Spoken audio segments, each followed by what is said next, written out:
I think adaptability is what's kept you in the game so long, because you are willing to, you know, there's always a protocol, but sometimes, you have to, you can't be afraid of new things, or growth always comes when you're uncomfortable. Yeah, I agree. And there are things that I know are not a good fit. Like, there are some sessions where you go in and there's somebody working on a track and it's really loud. I'm very sensitive to sounds and lights and Yeah. stuff like that, as you know.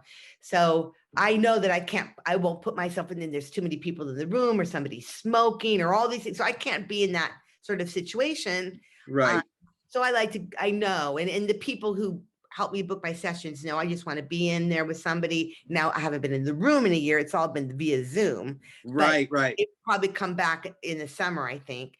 And then just be in a room with, either it's usually 3 people, maybe it depends. Sometimes it's 4, sometimes it's 2 of us, and just write the song.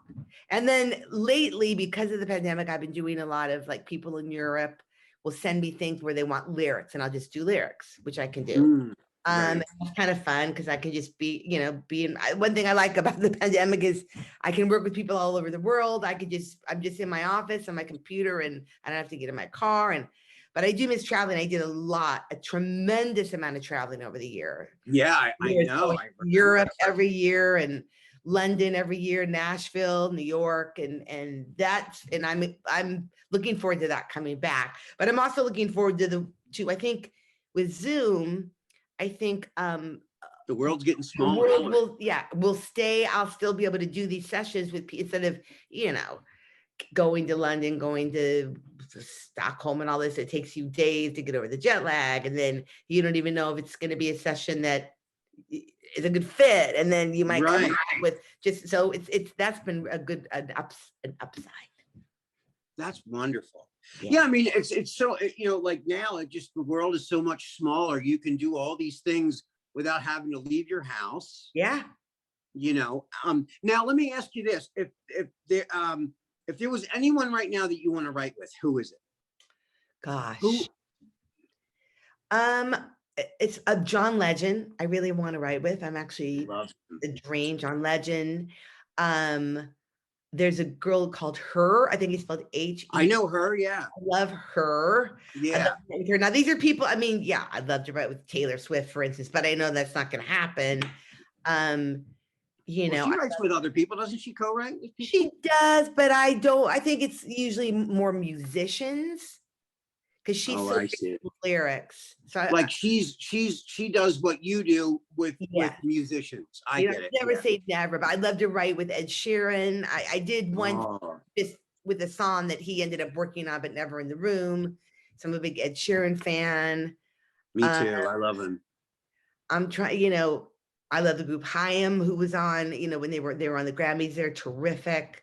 And, I'm trying to think who. I mean, there's a lot of people I would love to write with, but the real the reason I say somebody like John Legend is he still does real songs. People who do real songs. I love this new girl Olivia Rodriguez who did this driver's license song. I know she. Oh, I love that song. Well, she writes her. She does what I do. So that's also probably not going to happen, but that would be somebody I would love to work with because it's beautiful songs and These are people you'd love to be trapped in a snowstorm with for a couple of weeks. Oh, yeah. Right? Fireplace. Absolutely. 20 inches of snow, couple glasses of wine. You'd be like, all right, let's run. That's incredible. Yeah. I would love that. Me too. I would love to be in that. I would love to be part of that. Win it. What songwriter win it? I mean, just the process of writing. It's always been for me anyway, as a songwriter, to start out with nothing and then have something tangible. Like create something.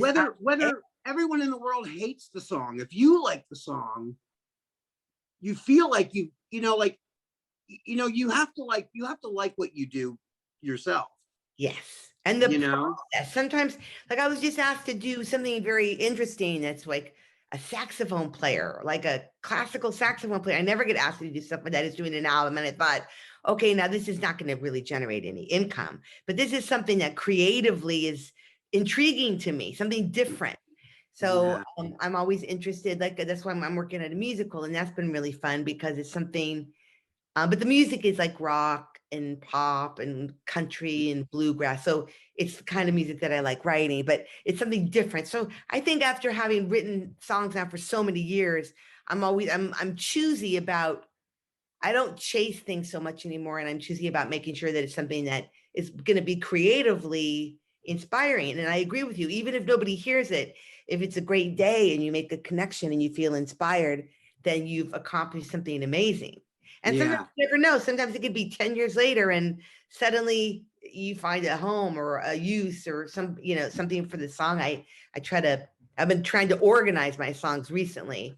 And it's been great to be like, wow, this, some of them I'm like, oh boy, why did I write that one? But then there's a few that you're like, God, this stands up, and still gonna try to see if there's somebody out there who wants to record it. Absolutely. Well, like one of the, I'm sure I know you do this.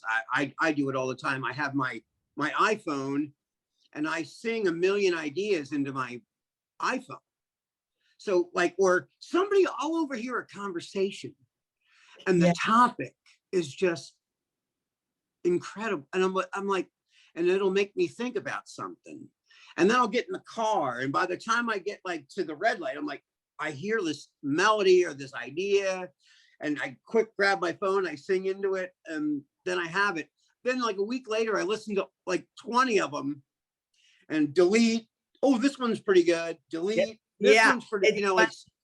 Yeah. I feel like you love everything in the moment, but it's like the test of even a few days when you can go back and you're like, oh, I didn't like that. Or you're like, that was good. Or I like this part of it that I want to expand. And And it's over the years, like when I was working with Bill Aucoin from Kiss, who was my manager for years. Wow. And I said to him, he didn't like I played like 3 songs in a row for him. He's like, nope, don't like it. Go to another one.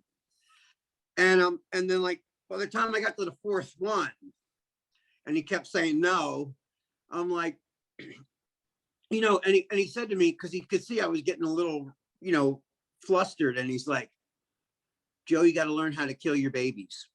Yeah. And he goes, listen, if I didn't like you, I wouldn't be here.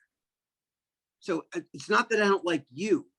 I love a lot of your songs, but these particular ones you just played, I'm not crazy about. I think you have better stuff. So I'm just trying to cut through the fat to get to the meat. Oh yeah. You have to have absolutely, like, you have to get so used to rejection that it just rolls off you like, rain. It's just like, I mean, I send songs out, no, not what we're looking for. No, not really feeling whatever. But then, that's just the way that it is. And it's so subjective. You might have taken those same 4 songs to another person and they might have loved them. I think it's very subjective. I mean, if you watch the Grammys, like there'll be some acts and songs that people love and some that it's not their cup of tea at all. I mean, there's different kinds of music for everybody. And, it's like art. It's like going to an art museum. Like I'm not a huge modern art fan. Somebody might, I like more realistic, somebody else. Yeah, me too.